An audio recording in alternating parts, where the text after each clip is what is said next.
Hello, folks. This is Joe from MIGeekScene. I'm here with the Super Guitar Bros, Steve and Sam. How are you two doing? Doing good.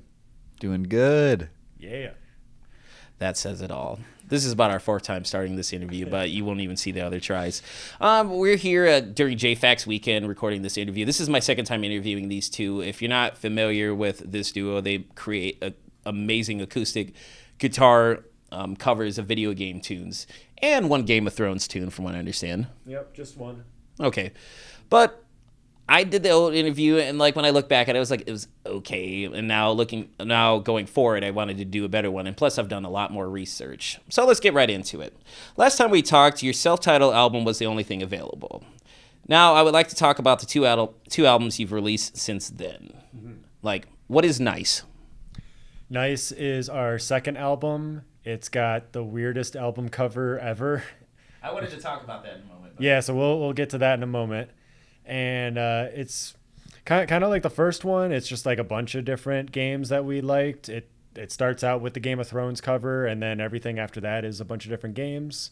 It's a little less medley heavy than the first one. Mm-hmm. And it's also the first time that we decided to not record a song all the way through, kind of like how we did with the first album.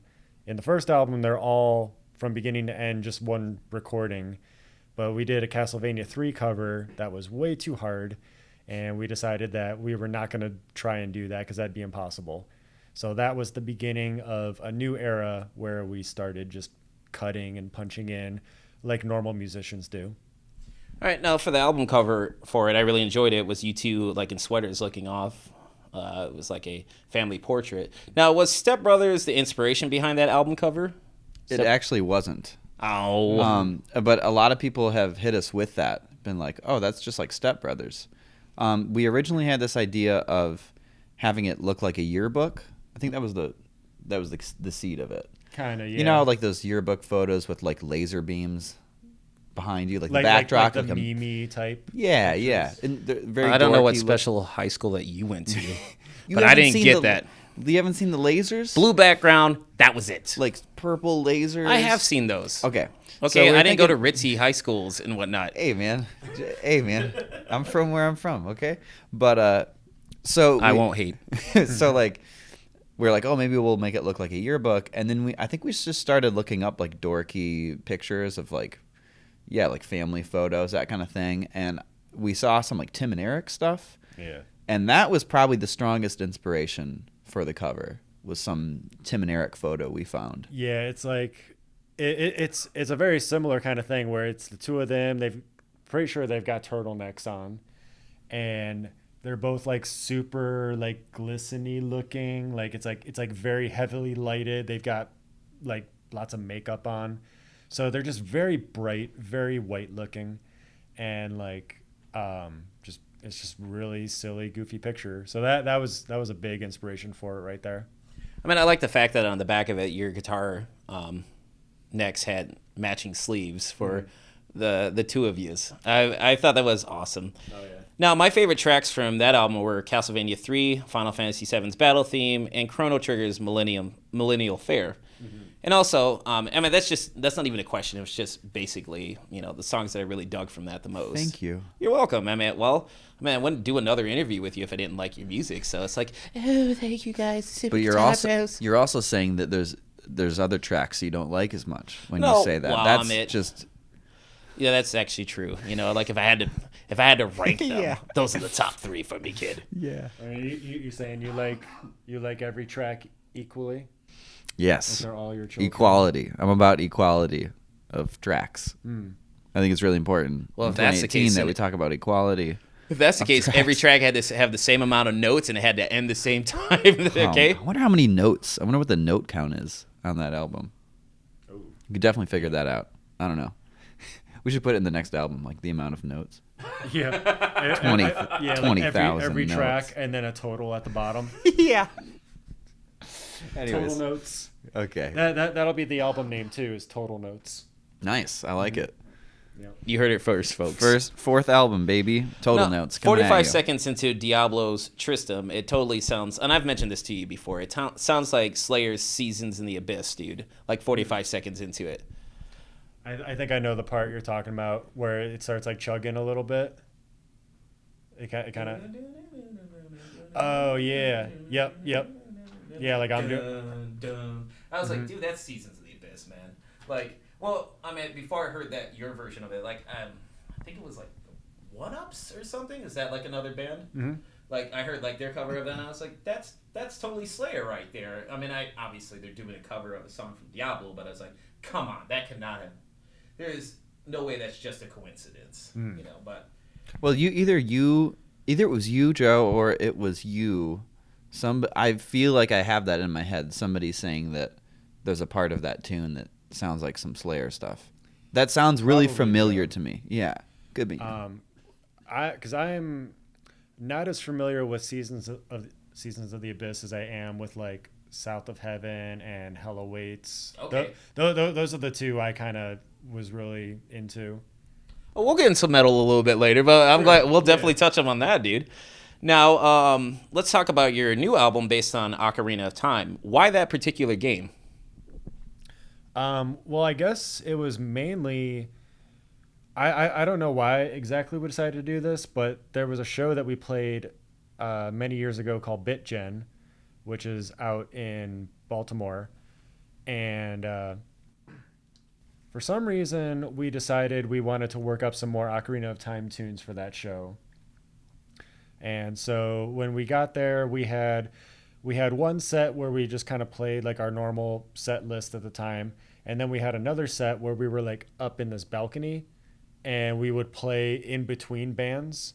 And it was just sort of like little like in between music where we'd play like one or two tracks. And so that's where we were like, oh, you know, we'll whip up some more Ocarina songs. And so between each band, we would play like one or two different Ocarina tracks, you know, like Lost Woods or Kakariko Village or Zora's Domain or whatever, and just kind of like have them in between. And so we had those for a long time. And I think at some point we were just kind of like, just very casually saying like, you know, if we get enough of these tracks, we could just do like an Ocarina album. And it had been one of those things that like every once in a while we would just kind of say it again, like, oh yeah, you know, maybe we actually could do an Ocarina album. And then eventually it was like, we should do an Ocarina album. Yeah, I remember at first it was like maybe we'll do like a short Ocarina like EP sort of deal, and then we just kept on adding. And it's not even we both love the music, obviously, or we wouldn't have done an album. But it's not even like our favorite video game soundtrack of all time. You'd think that it was. We just like we happened to work out like the field music. Mm-hmm. And then like we added some stuff to it, and we'd always done Gerudo Valley. Mm-hmm. So we started doing that as a little mini medley, and it's like, let's make the medley longer, and then it just kind of spiraled from there. All right. So you said you two were performing like on a balcony. Like, please tell me you were Waldorf and Statler from the Muppet Show, like heckling people between songs. I think about that all the time. Kind of like that, yeah. Yeah. No, I don't think we had mics or anything, or did we? I don't think we did. No, we were plugged in. Yeah, we were just plugged in. It was actually really bad.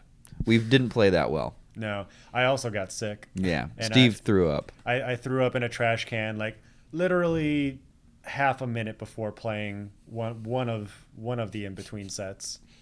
So, eating Subway and then immediately like going from there to a mosh pit for Night of the Round is not a good combination. Oh, not at all. Yeah. I mean, that reminds me of like when I was on a MagFest earlier this year, and before I interviewed Samus, like I went to this terrible Irish restaurant, like this service was terrible and the food was like terrible. I'm like, I definitely got food poisoning, and like I wanted to barf so bad. I mean, it really has nothing to do with these two, but I was like, I can't, because with my luck, it's not going to happen, and I need to do this interview with her because I really wanted to interview Samus, and it actually came out well. But man, later on that night, I was just tore up. Yeah. Oh God. I remember. Horrible. Yeah, you weren't feeling too good, but I remember you telling me about the good interview though.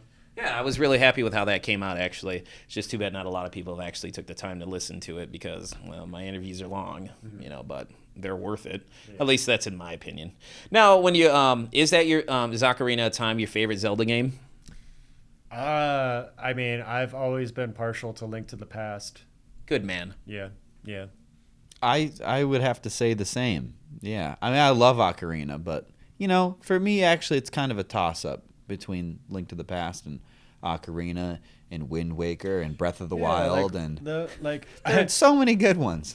The Phantom Hourglass. Phantom Hourglass. I still haven't played Breath of the Wild myself. I played it a little bit, but Wind Waker is also just like super great. I really like that one. But Ocarina of Time is definitely a classic, I would say, at this point. And I feel like the music is super classic, and it's just got a great feel to it. Link to the Past and Ocarina, though, are definitely the most nostalgic for me. Yeah, those are like my come-up games. I was hoping you would say the Philips CDI games. Oh, well, I was about to, cut me off there with it. Sorry, about buddy. To go into that. I'm psychic here. So one of the things I definitely wanted to talk about was the hilarious infomercial that you two created for that. And like for you folks who are not familiar, of course you're familiar with the Super Guitar Bros if you're going to be watching it, but this interview. But if you haven't seen it, go back on their YouTube channel and check out the hilarious infomercial that they created for this album in particular, because I was thoroughly entertained throughout that whole thing. Who came? Was this like a brainstorming idea? I don't remember who actually came up with the idea, or if it was sort of like the nice album cover where it just kind of like spiraled. I don't know. Do you remember? I mean, originally, my idea. I remember my idea originally was there was going to be a skit. And we did some recording for this too, and we never ended up using it. But I had this whole idea where I wanted to do a skit where it shows like it's in a bedroom, and you see Sam, and he's having a bad dream, and like he's like no, and then he wakes up all of a sudden, and then it like pans over and it shows me in bed next to him, and I'm like, what's wrong, Sam? And well, that was originally the idea, but when I actually did it, I was like reading a book, and I was just like, bad dream again. Yeah, and he had like it was like glasses. He had like spectacles on, like pulled down. It was like really goofy. But originally I was gonna be like rolling over and like, do you have a bad dream again? But we didn't do that. But anyway, so Sam's like, yeah, I dreamt that we hadn't put out a video on YouTube in over a year. And I was like, but Sam, we haven't put out a video in over a year. And it's like, bah, bah, bah. But then it's like, because we've been working on this sweet new album. And then we just started talking about that. Yeah, and we actually recorded the whole thing. Mm-hmm. We had all the footage, and then we decided so then we were like, okay, let's do that, and then we'll go into the infomercial somehow. Yeah. I think you might have had more of like the infomercial idea originally. Maybe. And I was kind of like, yeah, but the skit, we're going to do the skit, right? Yeah, and then what ended up happening is like the infomercial ended up being so funny, mm-hmm. and it also just felt like the skit feels odd at the beginning of the infomercial. And as we started editing the infomercial stuff, it's like, I don't know, 7 minutes long, something like that. And it ended up being like, we had like a half an hour of footage, and we're like, we like all of this stuff. So we had to just keep on cutting stuff out, and then the little skit thing ended up. Eventually, it's just like, forget the skit. Yeah. But I thought it was a fun opportunity to kind of like, we're kind of like goofy on stage sometimes. We've got like silly rapport. So it felt like a good opportunity to kind of tap into our silly side. And that was actually sort of a reason for justifying the ridiculous second album cover. We're like, oh, we're kind of goofy. We don't like take ourselves very seriously. Like, let's embrace that. No, I mean, obviously, this segues into my next question, because like, why did you choose to include the final countdown, Never Gonna Give You Up, and Careless Whisper into some of your songs? Yeah. Oh God. Yeah. So you're talking about this was PAX. Was it PAX? PAX East. Yeah, that was which East, was what year was that? That was like 2016 or something. 2015 maybe. I think that was 2015. 2015. Yeah. So we used to stream on Twitch. So this is how it started. We were streaming on Twitch for a while, for like a couple of years, mm-hmm. and we started, I don't remember why, but we started doing like a mashup of Ocarina of Time, or the Gerudo Valley yeah. tune, with Darude's Darude's Sandstorm on it. We called it like Gerudo Valley Storm or something like Yeah, that. I think it's Garud Valley Storm. Yeah, Garud. Yeah. And I think I'm pretty sure if you go to our Twitch channel, even though like we don't post on there anymore, I think there's still a highlight of a performance of that. So you could probably still go and find that on there. Yeah, so like we were like, oh, should we do that at the PAX show? And then we decided like, yeah, sure, what the hell? Let's do that at the PAX show. But then we were like, well, that might not be enough of a gag. Like maybe we need more. Like maybe people won't get that. Mm-hmm. Like they'll hear that melody and they won't put it together because it's slightly different because the chords are different. And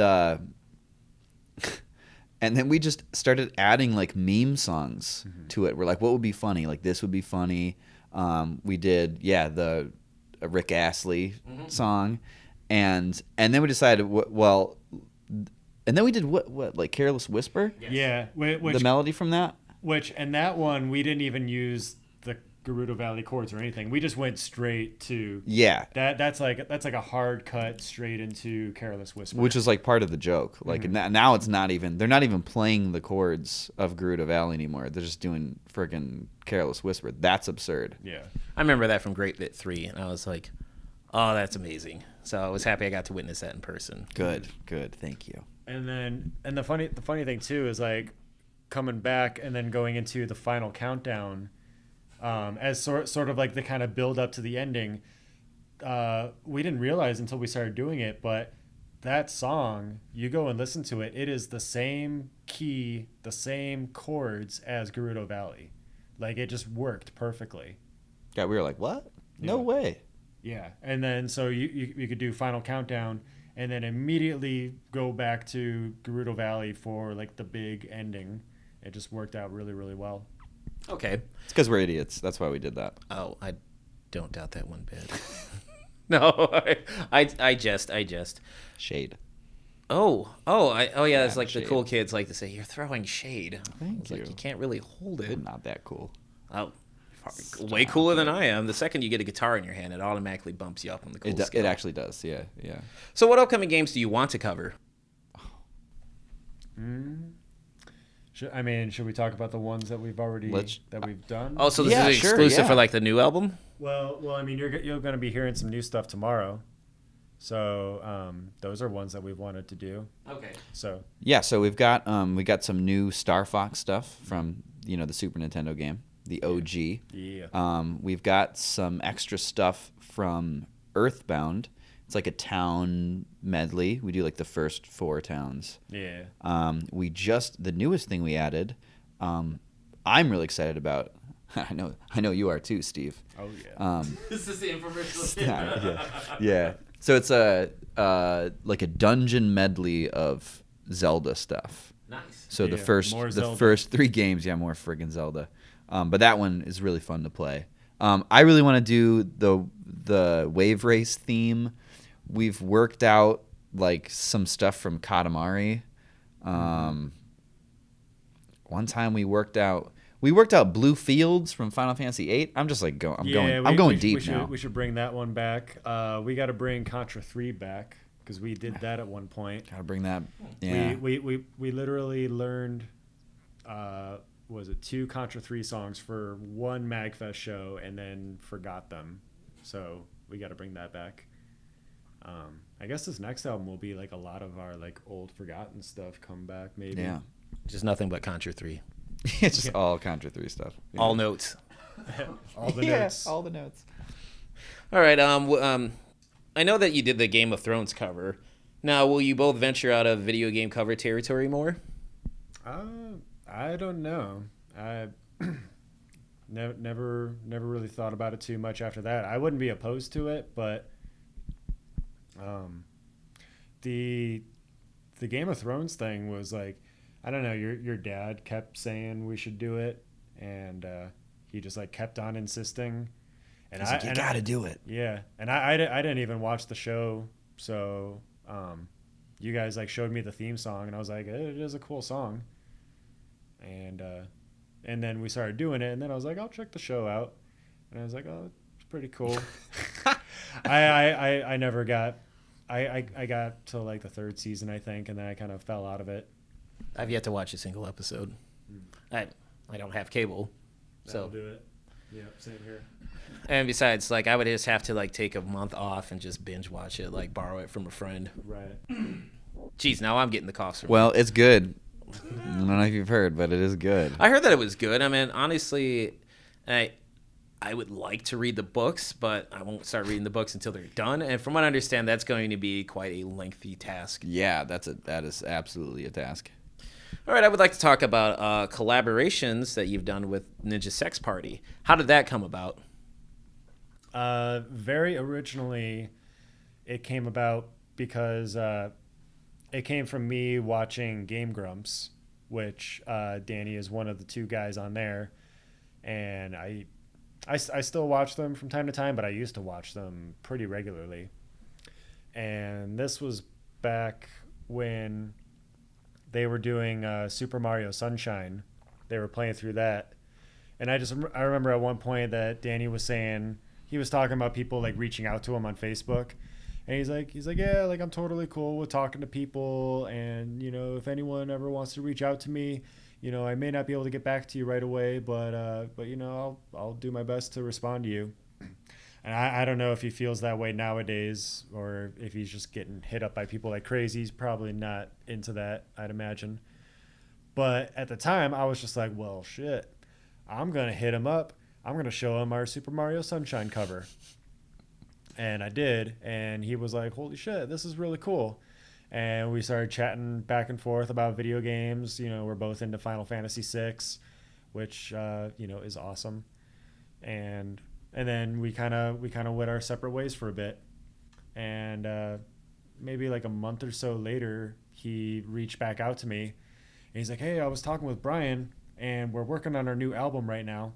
And we've got this little spot. It's like a tiny little interlude in the main song, Attitude City. And we're thinking of having like this little guitar part. So would you guys be down to do that? And so we're just like, yeah, that'd be cool. And so we did that. And it was like a tiny little thing on Attitude City. Check that song out. And then kind of again, you know, we went our separate ways, and then came back maybe like a year or so later, and he was talking about a cover album that they were doing. And I don't know whose idea it was, but one of us decided Wish You Were Here by Pink Floyd would be a good song. So we did that.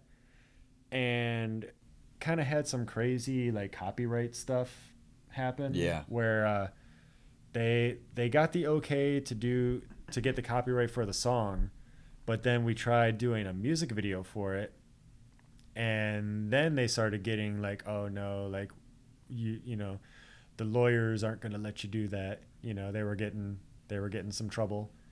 So we thought the video wasn't going to see the light of day, and we were all pretty bummed about that. So then they were like, well, hey, we're going to do another cover album, so we want to bring you guys back for that. And we're like, sweet. So, and we're like, you know, we'll do another video for that one. We'll make sure there's no problem. So we decided to do Rocket Man for that. And then right around the time that we finished doing Rocket Man, we got good news from them. They're like, oh, hey, we got everything worked out, and now they'll let us do the Wish You Were Here video. So we were able to put that one out, and that was really cool. And then like shortly afterwards, we put out the Rocket Man video. And then just recently, this May, just a couple months ago, we went out to El Paso to this like crazy recording studio called Sonic Ranch. I don't know if you're familiar with that or not, but No. it's a recording studio in a pecan ranch in the middle of desert nowhere, Texas, like just a couple miles away from the Mexican border. And the guy, it's like his parents owned the ranch, so they were already rich. And then the son inherited the ranch, and he was like, I'm a musician, I love music, I want to have a recording studio. And so he just had built this like awesome studio, like a couple of them actually, and you can literally like live there and stay there. They have like kitchen staff and like room staff and stuff. So we went down there for like several days, and just recorded the song real quick. So the next cover album we're going to be doing, why do I always forget the name? Friggin' Don't Fear the Reaper. DFTR. Yeah. Oh, nice. That's a great cover. Yeah. I mean, that's a great song. I love that, man. And it's going to be a great cover, too. Cover. It's actually, like, I think this one came out really, really well. And after we finished recording our parts, you know, we're, like, hanging out while Danny's in the vocal booth doing the singing. And it's just like, oh, my God, this is, like, super haunting. It's just, like, so... It sounds, like, super sad. Like, in a good way, you know. But... and then, like, at the end, we rock out, and it's awesome. And it's just going to be really, really cool. So who was Buck Dharma? Oh my God, I don't get the reference. Buck Dharma was one of the music. Buck Dharma was one of the members of Blue Oyster Cult. Okay. So the guitarist. Oh, both of us are Buck Dharma. Yeah. Right? Or is there a lead and a rhythm guitar in I would like to say that yes. band? Don't quote me on that, folks, but So I would Buck's like to say probably that. the lead? Yes. So that Looks like I'm Buck. Yeah, that would be you. I didn't mean to stun you with the like trivia of the band member name. Yeah, the references are scary because you're like, if you don't know it, you're like, oh God. No, it's okay. I don't know how to react to this. I'd rather Do I you just tell me laugh like and- you didn't know instead of like trying to play it off like Oh yeah, totally. Danny Sexbang was Buck Dharma. I was like, so he played the leads for that, huh? Well, you know, the lead. played the lead We think of the vocals. lead as the vocals. Yeah. Is there anyone else that you would like to collaborate with, like No. Amanda Lepre? Oh, I mean, that I would be cool. Especially like to not collaborate with her. No, she's cool. No, I like her a lot. You know, Amanda and I'll collaborate. You can just go hang out. That's fine. That's what I would prefer, actually. Have you two had any Spinal Tap moments on stage? Oh God. No.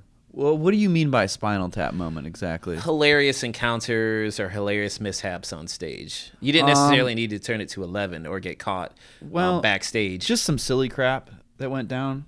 Well, yeah, that's definitely happened. One time, I don't use it anymore, but I had a footstool. The classical players play with a footstool a lot of times. I think I remember that vaguely. And I tried to put my foot on it, and it got all squiggly like that, and then it just fell over. Sometimes one time, oh man, this is a crazy one. You know, you have to have your guitar in tune, and sometimes your guitar isn't in tune, or sometimes you forget to like tune a note up or whatever if you play in a different tuning. So Steve did that last show we played. Yeah. For the whole first Star Fox tune, we were excited about playing, and then I was just like, man, Steve's messing up a whole lot. Steve's literally messing up every chord over there. Yeah. But he wasn't. And I'm just like, why is everything sounding weird? Like, what is going on? Like, every chord I'm playing is sounding wrong. And, like, it took me a while to figure it out. And finally, I'm just like, oh, I forgot to drop down to D. So, like, immediately I have to figure out new chord positions and see how I can do this. And then it started sounding okay after that. But even then, kind of the mojo was gone. I wasn't feeling it. And One time, it was actually at that PAX East show. We were supposed to play Wii, and I started playing Castlevania 3 instead. Oh yeah, I kind of forgot about I was that. like, boom, and it was completely the wrong song. But stuff like that happens, yeah, which is great. I love stuff like that. Mm-hmm. The stupid interactions that we have between songs, if we do have mics and everything, that's one of my favorite things. It's just awkward and it's just weird, and you kind of never know how people are going to react. Sometimes they don't at all. Yeah. That's cool too. But yeah. No, man. I've seen numerous shows, and yes, I do enjoy the interactions. I mean, like hell, I never even heard the term "schmang them strings" prior to. You gotta schmang them strings, yeah. Schmang them. That just means play well, really. Oh well, that's fine. You know, I mean, I would like to think that's the case. It is. Yeah, you're right in that thought. And girthy. Schmang'em. Yeah, Smang 'em and absolutely. Yeah, girthy. we keep it thick, boy. Oh my You know we keep it girthy. We're all about circumference, bro. Speaking about girthy being a thick title, why is Chrono Cross one of your top video game soundtracks of all time? That was a sick segue. Man, that thick, girthy Chrono Trigger. Oh, I thought, was it Chrono Cross or Chrono Trigger one of your favorite soundtracks of all time? Ooh, Chrono Cross is definitely one of my favorites. Man, have you heard it? Actually, no. Honestly, I haven't, and I do have Chrono Cross for like the PlayStation, but I never got far into it because by that time I had already started playing PlayStation 2 games, and when I was looking at it, I was like, man, I have no idea where I have to go and stuff like that, and just try, because back in the day when I was playing RPGs, I would get like a guide to walk me through it. No, not necessarily like spoil things for me, but I never really got far into it. I played Chrono Trigger, but I know that Cross was it like a, not necessarily a sequel, but it was like a kind of a weird sequel. Yeah, and it's not necessarily an easy game to get into. The story is definitely very strange, but definitely, like, once this weekend's over, on your drive home, I want you to go on YouTube. I want you to look up the Chrono Cross soundtrack, and I want you to press play and just listen to that. So you mean all 10 minutes home, including getting out of the parking lot from here? Because I only live 5 minutes Full away 10 from here, minutes, dude. baby. Well, you know. Okay, scratch that. Maybe go out to your car. Pack up all your stuff in the car, and then just sit out there, look up Chrono Cross on YouTube, press play, and then just sit there for 2 hours or whatever, and just listen to the soundtrack. And then when it's over, then you can drive the 10 minutes home. No, dude, that's not happening. What I probably will do is, like, when I'm editing photos from this event, I can put that on in the background while I'm editing photos. There you go. I'm just not going to sit in my car for 2 hours unless I'm, like, driving to and from Detroit or something like that. That would be messed up, though. I'm just, like, hanging on the parking ramp. Maybe take a trip to Detroit so you can listen to the album. Yeah. Dude, I got to be here tomorrow morning. I just want you to listen to it. That's all. It's a really good soundtrack, and the instrumentation is just really, really solid. Like, it's one of the few video game soundtracks I could play for someone who's not really into video games, like someone like my parents or something. And they would just be like, "Oh, this is really nice, relaxing music. It's very, very peaceful, and it's just good." Yeah, it's not like crappy MIDI samples. Like, it's really high quality. And more so than any soundtrack, it's just like consistently good. Okay. It's like every track is really, really good. Whereas a lot of soundtracks, I'll like, maybe like half of them or 30% or whatever, and then skip some fair. of them. That's totally fair. And also, you know what? Back to like, I just actually want to touch upon it. Castlevania 3. I mean, like I mentioned, that was like one of my favorite tracks off of that. But when I was like listening to it, it dawned on me. It's like this, like, I wonder who was the one who did that song in the first place. I don't know what the name of the composer was. But when I was listening to it, I was like, this is tailor made for like classical guitar. When I was like listening to it, It's like Bach, man. I think that I say this all the time, but I think the Castlevania 3 soundtrack is like compositionally like the best NES soundtrack. Okay. That's just my opinion, but I just think it's absolutely brilliant. No, I mean, I can't speak from a musician standpoint because I didn't get that far, except for sweeping arpeggios, bro. No, this guy sweeps so hard, it's insane. But no, like I forgot to mention that earlier, and I'm sorry for like jumping all over the place, folks. But like when I heard your cover, I was like, wow, this is really good, and I was like, this is tailor made for like these two when I heard it. So good job. Thank you. All right, the night before you perform, but since we are at an anime con, are there any series or movies that you like of the anime realm or genre? Can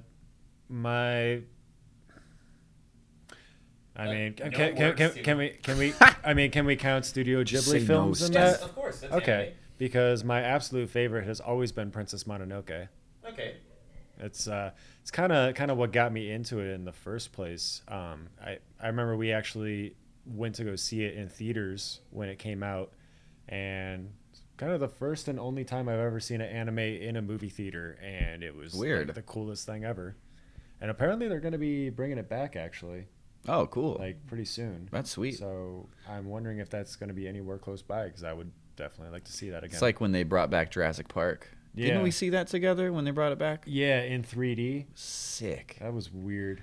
Oh, It was did we watch it in 3D? Weird. Yeah. Ah, man. Yeah. That's too bad. Well, what was weird about it I have was great memories, but I remember specifically our boy Chris being like, "You guys gonna go see Jurassic Park 3D?" Dude, count how many times you see a 3D butt in your face. And, lots of butts. And sure enough, there was like a ton of times where there was just like butt in the camera. There's like Jurassic Park. You know what I'm saying, guys? Jurassic Park.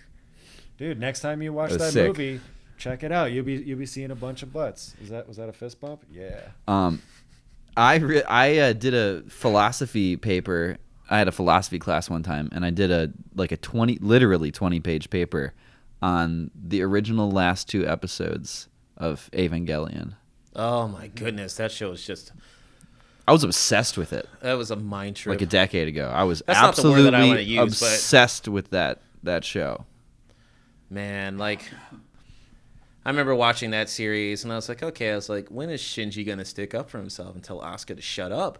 And like, it pretty much never happened. And then like, after I got done watching the movie, I'm at the show. I was like, what? All right, okay. And then I watched the first movie, and I was like, what? No, that's even worse. You know, I was like, there's like no happiness, like No happiness. no at happy all. ending at all. And Yeah, I was like, that's why I liked it.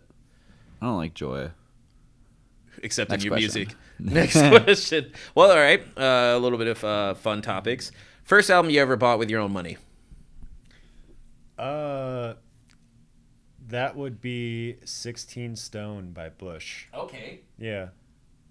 And I still listen to that album every once in a while. It's, I don't know. It's good. I like it. It's a solid album. Yeah.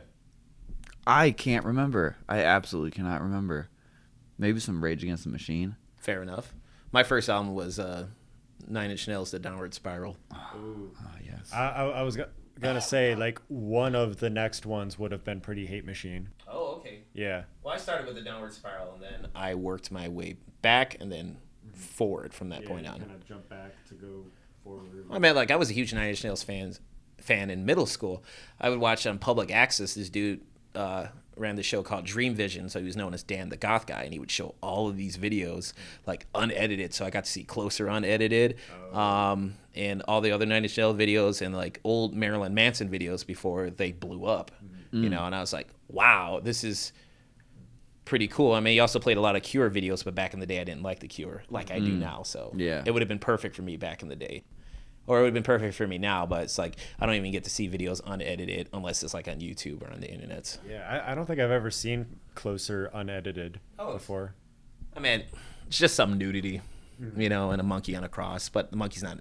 Sweet. The monkey's not crucified, you know, like nailed through the hands, you know. But Yeah, I mean that's kind of what I always saw it as, you know. But, probably nothing that would be like super shocking nowadays. But like back then, oh, absolutely. I mean, now today, no, but like Mark Romanek, I think that was the one who did the video. I thought he did a good job for that, and obviously Closer was the song that got a lot of people in the 9 Inch Nails, and I'll be the first to admit like I was one of them too. But once I just really got deep into 9 Inch Nails. Still, I listen to that album to this day. I think the first, though, I do remember the first like albums that I was listening to. Okay, and go for it was the like a bunch of Weird Al albums that my dad still is a country songwriter, and he was quite successful at it when he was doing it really heavily. He had like a hit song in '92, but he would go down to Nashville and show songs to his publisher, and this publisher, I remember him saying he had like a fat stack of Weird Al albums. He's like, "You want these?" And he like took some of them, and like I just absolutely loved them. I remember like jumping on my bed listening to Weird Al. Well, if anyone offers you a fat stack of Weird Al albums, you take it immediately. Absolutely. The answer is yes. Yeah. There's no other answer that would be acceptable. There's no better fat stack than one of Weird Al albums. Weird albums. yeah, and just to have that. Just to have that stack and just be like, you want these? Yeah, well, what's Give wrong these with away you? from me? Yeah, unless you had another fat stack. a fatter stack Yeah. with like duplicate Weird Al Yeah, albums. yeah. If you're like, yo, you want this? Like, I'm good. Yeah. I got an extra fat stack just waiting for me back home. Yeah. Yeah, when you say fat stack, I know what you're talking Fanning myself about. with stacks. Yeah. That's how many fat stacks of Weird Al albums I have that I can just fan myself. Yeah. Maybe it was the Weird Al Emporium that you stumbled upon back in the day. An emporium? Weird Al Emporium. What's that? It's an emporium where you can purchase fat stacks of Weird Al albums. Only fat stacks. Only fat stacks. They don't do slim, son. No, ain't no slim stacks in this emporium. Steve, early on in your life, you were taking drum lessons and you were into jazz drummers. Who were the drummers that you enjoyed? Ooh, well, Yeah, I did my research. This Well, is good. I would say it was your research is half right, I would say, because okay. yeah, which is fine because I did take drum lessons and I'm more into jazz stuff nowadays, but back then it was just all like metal and thrash. No, we'll get to that. Excuse me, sir. Do you want me to go back to that interview and play it for you? What you said in that interview that made me form this question? Oh. No, dude, I'm just giving you a hard time. So, Was I wasted in that last one? I don't know. I mean, but you definitely mentioned drumming and jazz and stuff like that too. Yeah, like I mean, I'm definitely big into jazz nowadays, and even the weird thing is like even now, I don't think I could even like name anybody. Like I just listen to like random jazz. We'll just say Buddy and Rich, stuff. probably the greatest jazz drummer of all time, Buddy Rich. Yeah, and even that I don't know who that is, so I'm awful. Oh, dude, I'll send you a clip of that. Like when you see like the solo that he creates, it's just like, yeah, it's hard to describe, but like the speed that he's doing and stuff like that. And like back then, when you're looking at the footage, like the camera, like the recording speeds back then were like was having a hard time capturing his hand movement. So it looked like he was like just hitting, and there's like tracers following him and stuff like that. Oh yeah, But he's just sitting there, you know, like the way I'm like, wow, it's like I'm almost listening to like someone doing metal before metal became a big deal back in the day. Oh, you know what it probably was, Joe? My drum teacher was a jazz drummer. Maybe that's what it was that we were talking about. What exactly did he say? Well, I do believe Need the like transcript. I do believe you two were like being interviewed by this lady. It was on video. So yeah, I remember love hearing about ladies. jazz. I remember hearing about drumming. So well, then was there any? Huh? This video needs to be titled "Stephen Poisson Gets Destroyed" in all caps by Joe Hubbard. No, not Man, even I close. can't wait. No, so all right then. Since you were into metal, were there metal drummers that were inspirational to you? I mean, it's kind of embarrassing to say nowadays, but Lars Ulrich was like my big inspiration at the time. That's Metallica. And I know like now looking back on it, his stuff is not that crazy or impressive or anything. But what I will say, and I still stand by this, is that I think that they have really awesome arrangements in their songs.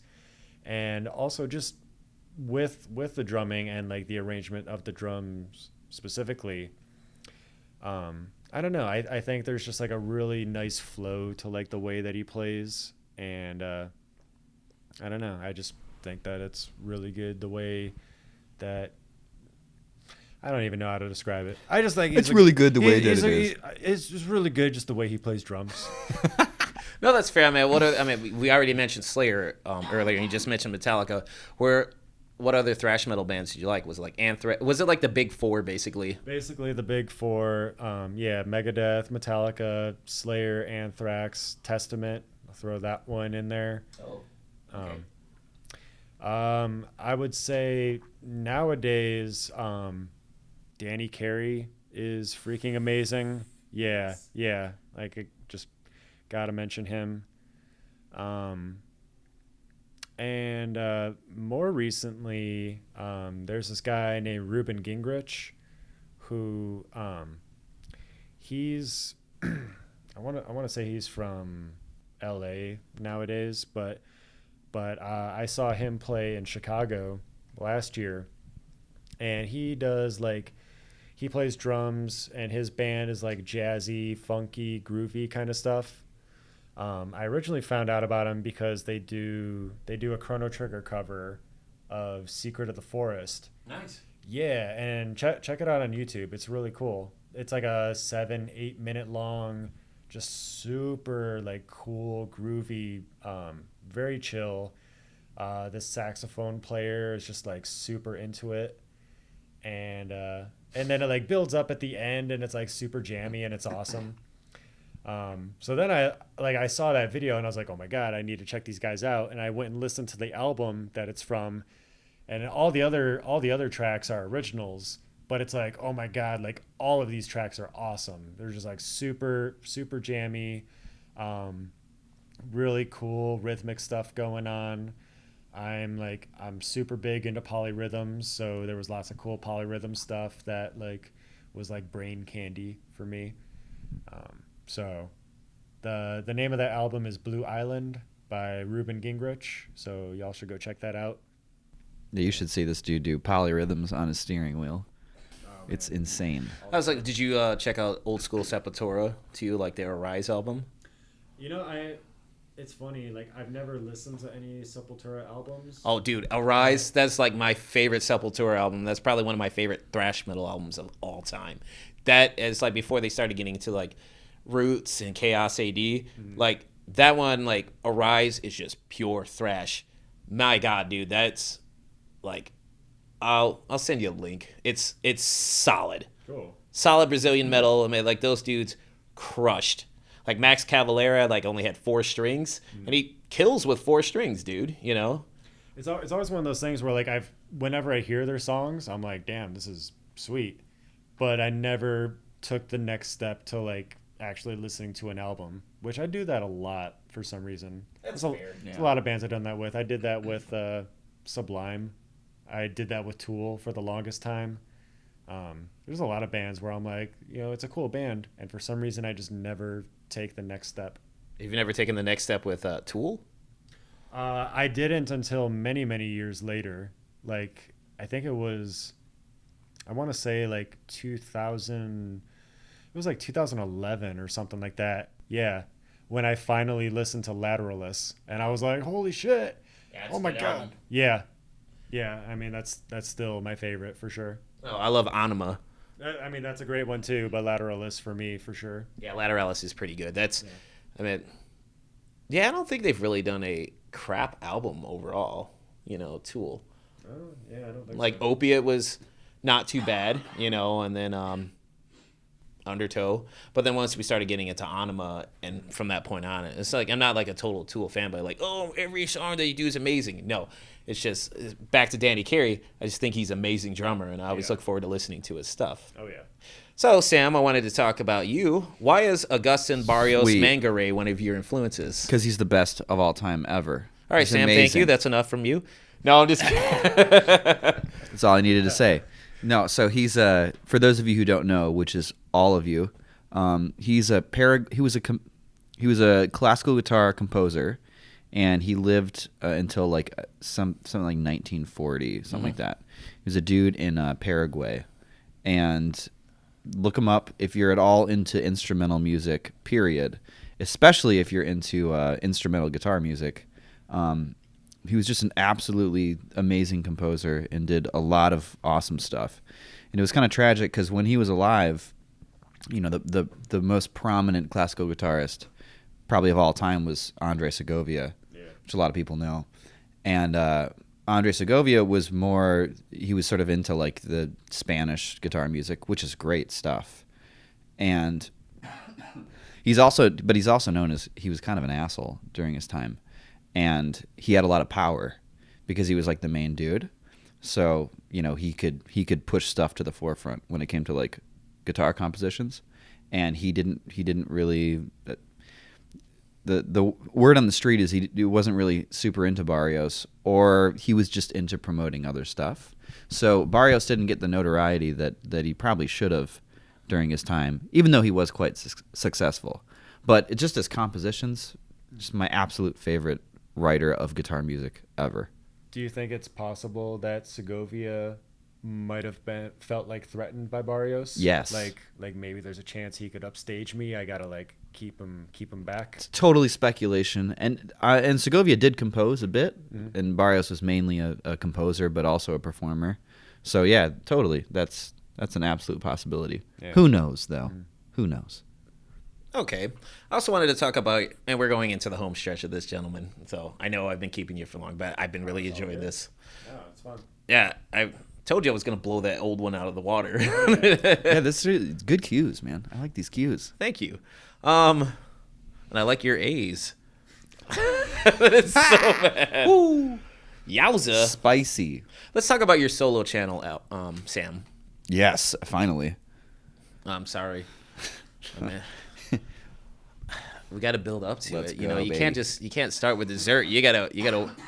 It's like a 7-course meal, Daddy. It Just is. can't start with dessert. Quite delicious. Quite delicious. Yeah. Okay, so Like Starburst from back when we did our last interview. yeah.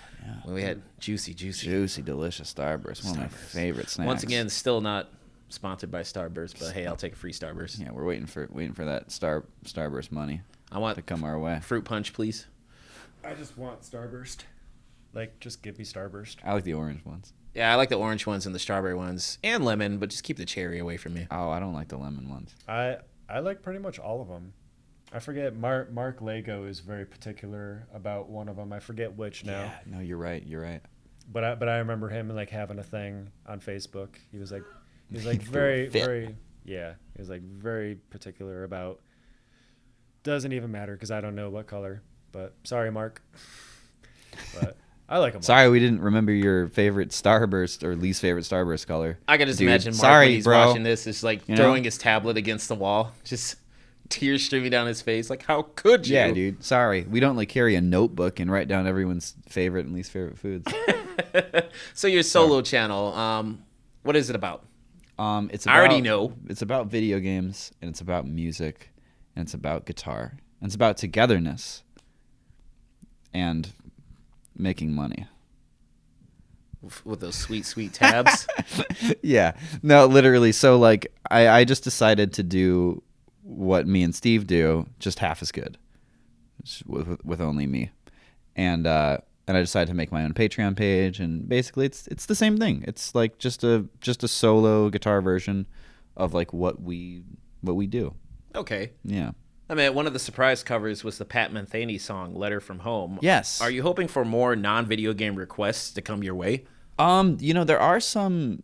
I get requests for some anime stuff.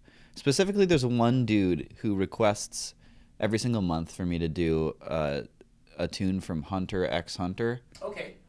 Is that what it's X Hunter X? I think it's Hunter X Hunter. Hunter. The X is silent. There's an X in there. Oh, really? Yeah, I think it's Hunter I've been Hunter. saying Hunter x Hunter the whole time. Well, I mean, Why is there an X Probably a lot there? of people have. The X is silent. I mean, What?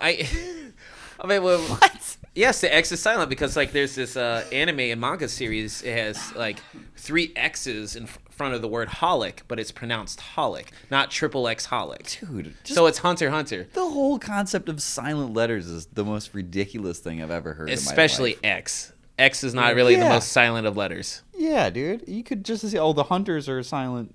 It's called X. Yeah, like, it's just no. empty space. It's like, no. But yeah, so I do a request thing every month, and I have all the patrons, or the ones that give me at least $3.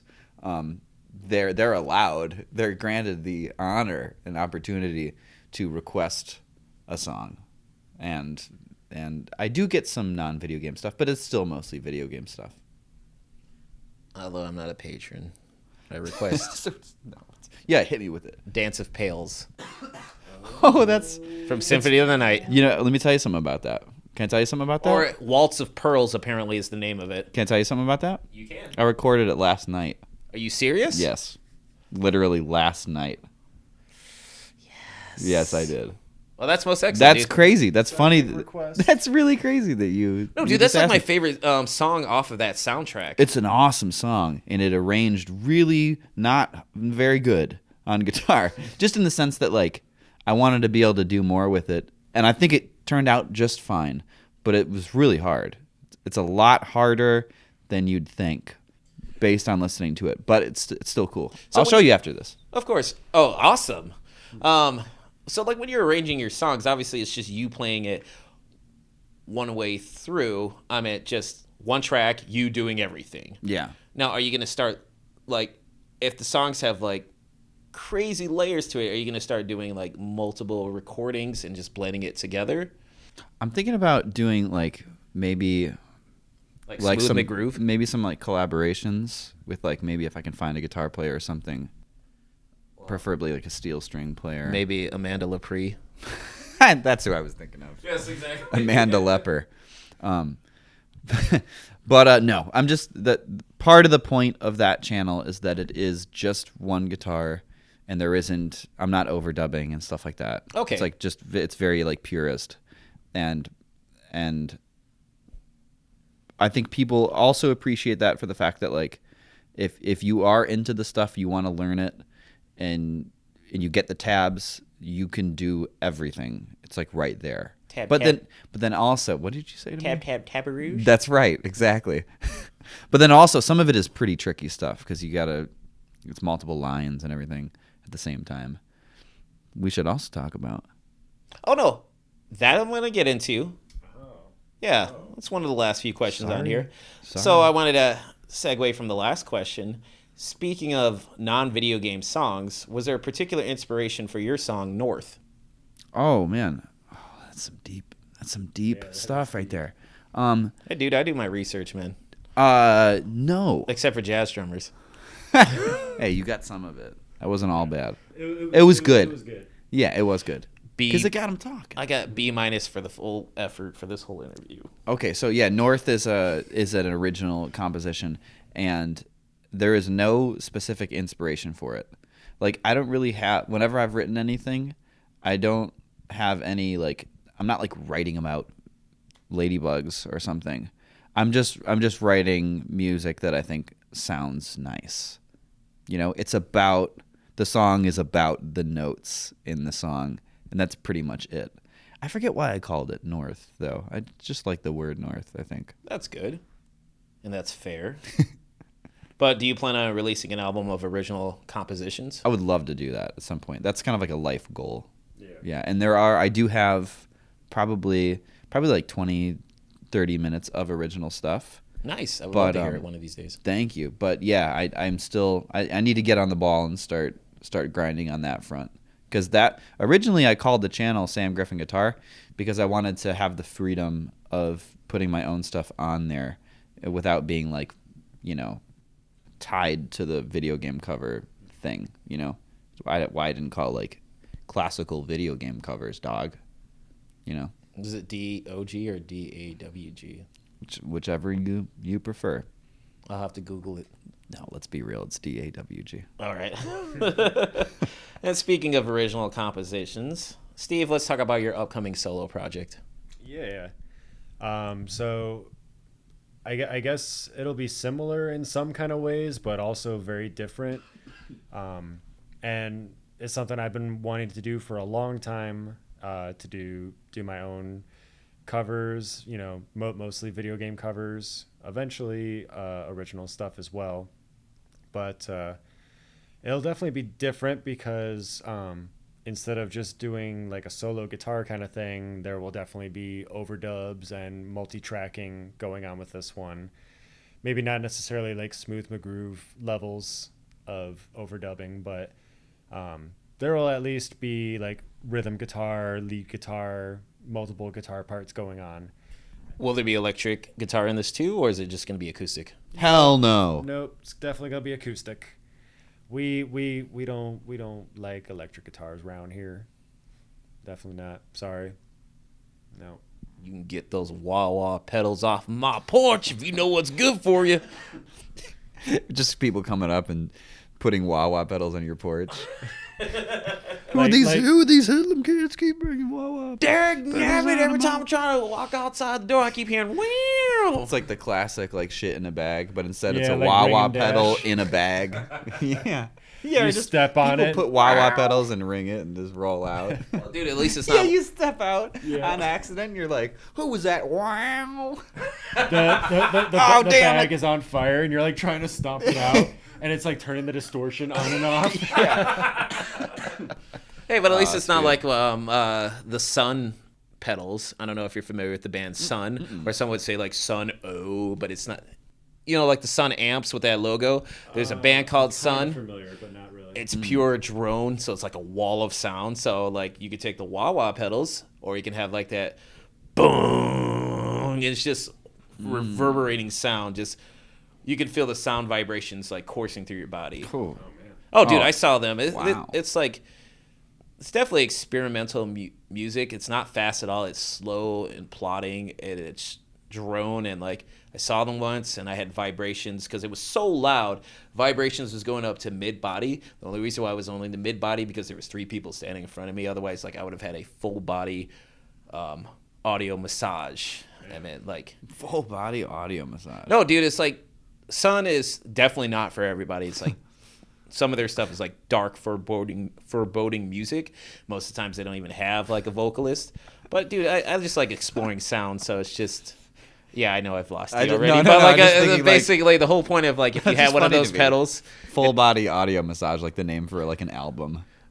And on the back, it's like all clinical. There's like a body, and they're demonstrating. oh no, that should be your next album besides full body audio massage. and all, Dude, that'll be the next all the Bros, notes. dude, next Bros album. Like how would Full you body audio massage. like how would you say no to an album like that? Like of course I'm gonna listen to this. Dude, that's an instant purchase Yeah. for any sensible person. And we would definitely have to have another infomercial for that. Definitely, yeah. Much more clinical. Yeah, like with throbbing red points. Yeah. And such. And Yeah, like and then cooling like the blue. yeah. Yeah. Blue ripples that like disperse the red. That is like, it's so funny. Full body. Before I went off massage. on that tangent, is there anything else you wanted to say about your upcoming project? Like, was there a potential release date or a time frame you have in mind? Time frame is definitely within the next month or two. Wow. Yeah, I've been doing a lot of recording lately, so I've got a couple tracks that I want to kind of debut with, and then I'm hoping to do at least 1 or 2 covers a month after that. The big thing I wanted to say that's really going to make this one unique, and this is the part that I've been wanting to do for a long time, is it's going to have drums in it, and all the drums are samples that I recorded from my guitar. Nice. So like the bass drum is, me hitting the guitar, the snare drum is me slapping it. People always commented on the Castlevania 3 track, the little scratch that I do. Mm-hmm. So I did a bunch of scratches and made hi-hats out of them. So Scratch is back. Yeah. So there's a whole bunch of like percussion sounds that basically everything you hear just all comes from that guitar. And still trying to figure out exactly how I'm gonna record the videos for that. Like that might be a little Smooth McGroove-ish with like a bunch of panels of different things happening, but I'll just have to like experiment and see. But I'll show you some stuff privately after the interview's over. Be cool if you could do like. You guys gotta wait. Be cool if you could do like special effects and have like a bunch of arms like all around the guitar, each doing whatever the hell it's doing. I was like, did you like have double There's no bass way to kit do blast? Like, I might need you to help out. Oh with yeah, that. I got you. no, like for your guitar making the percussion, did you have double bass kit blast too? No, I didn't think so. not exactly, but I do have some double kick drum going in one of them. I was like going back to your metal roots. Mm-hmm. Oh yeah, nice. Definitely. Yeah, I love that. That's all just guitar stuff. I'll definitely look to forward me, to checking that out. That's what makes it so cool. So, gentlemen, as we're wrapping this up, is there like a release date for the upcoming 4th album, or like a time frame, should I say? Hell no. All right, thank you. Next question. Sorry. No, we it's very that's a distant thing for sure. Okay. At least a Well, you year or did just something come like out with that. an album like this year. Yeah. And fun fact, folks, at MagFest, I was the first person ever to purchase the new album. Thank you, man. Thank you. shows. ever. Not just at MagFest, but like the No, first just person. straight up. Straight up. Thank you. All right. Now, if people wanted to find out more about you two online, where could they go? Oh, man. All you got to do is go into google.com, put in Super Guitar Bros, hit enter. You're going to find our YouTube channel, okay, of the same name. You're going to find our Bandcamp, okay? That's where Super you, Guitar that's where you Bros. get our albums at. Bandcamp, BT Dubs. I mean, all of the digital downloads for all the albums, you can snag for free if you want. You can also give us money if you want, which is what we want. Yep. But, do it your way. Get it for free. Whatever. Mainly, we just want you to listen to it. Yeah, that's the main thing. But if you like it, please buy it. But more important than that is the money that you potentially send our way. Sam, where could they find your solo channel? Oh, it's called Sam Griffin Guitar on YouTube.com. All right. And final question for you two. What would you like to say to your fans throughout the years?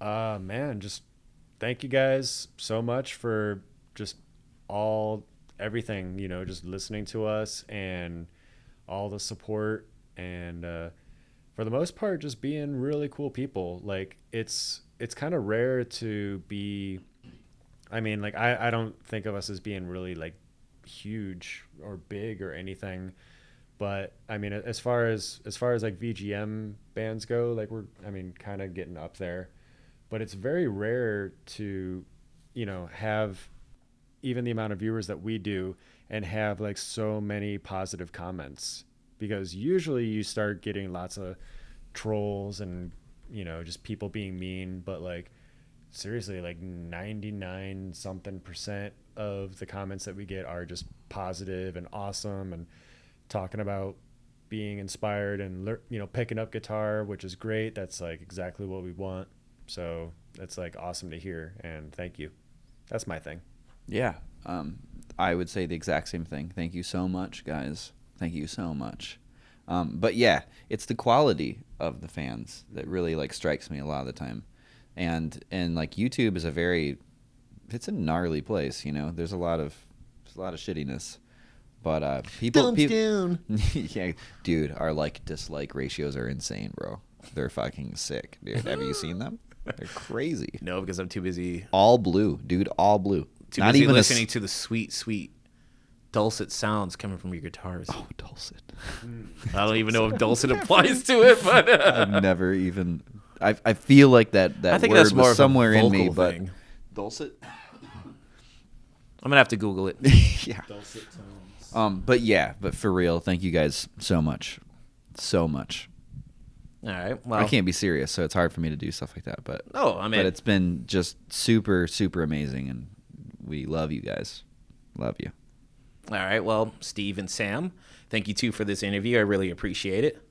Folks, this is Joe from MIGeekScene with the Super Guitar Bros during JAFAX weekend. Take it easy.